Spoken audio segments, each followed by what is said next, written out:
और इस वक्त हरियाणा के सोनीपत में मुख्यमंत्री भजनलाल शर्मा की जनसभा हो रही है। सीधे आपको लिए चलते हैं। आप घोषणा पत्र जो कांग्रेस ने जब चुनाव में गई है, आप कांग्रेस के घोषणा पत्र को देख सकते हैं। वो तो एक डॉक्यूमेंट्स है, ऐसा है जो पार्टी खुद उसको जारी करती है चुनाव से पहले। आप उस घोषणा पत्र को देखिए। ये चुनाव में जाते हैं, लंबे चौड़े वादे करते हैं, ये भी कर देंगे और वो भी कर देंगे, लेकिन उन घोषणा पत्रों को देख लीजिए कितना इन्होंने लागू किया है।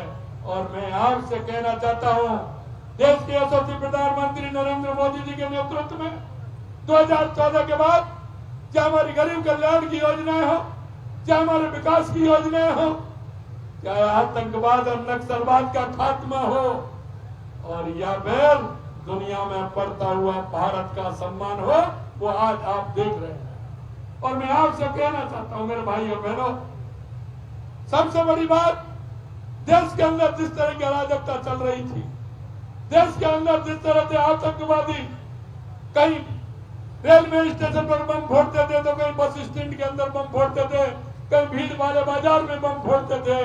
अरे भाई, यहाँ तक कि सैनिकों के सिर भी काट करके ले जाते थे। लेकिन ऐसी कमजोर सरकार थी जो जवाब देने में सक्षम नहीं थी।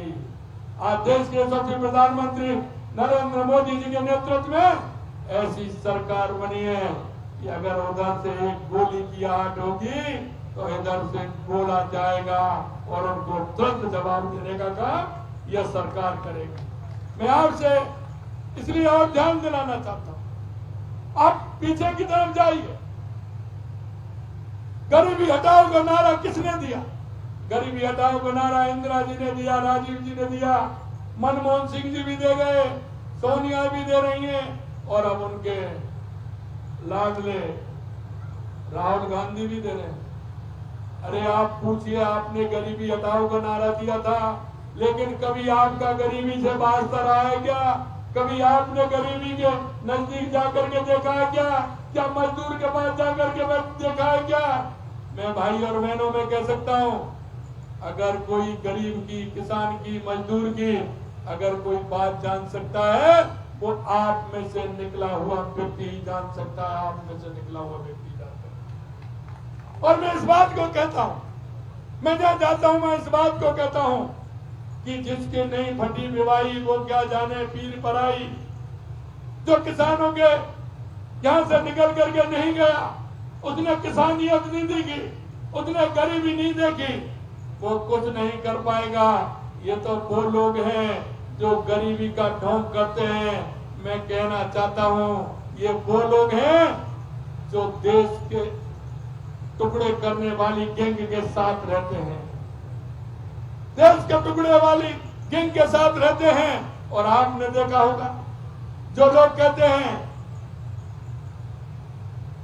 देश को विखंडन करना चाहते हैं, देश को खंड खंड करना चाहते हैं, उन लोगों के साथ जरा राहुल जी बताएं क्या संबंध है?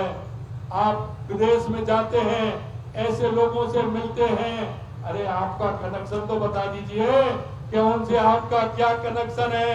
भाइयों बहनों, मैं यही आपसे कहना चाहता हूं कि लोग कभी भी देश का भला नहीं सोच सकते, गरीब का भला नहीं सोच सकते, किसान का भला नहीं सोच सकते।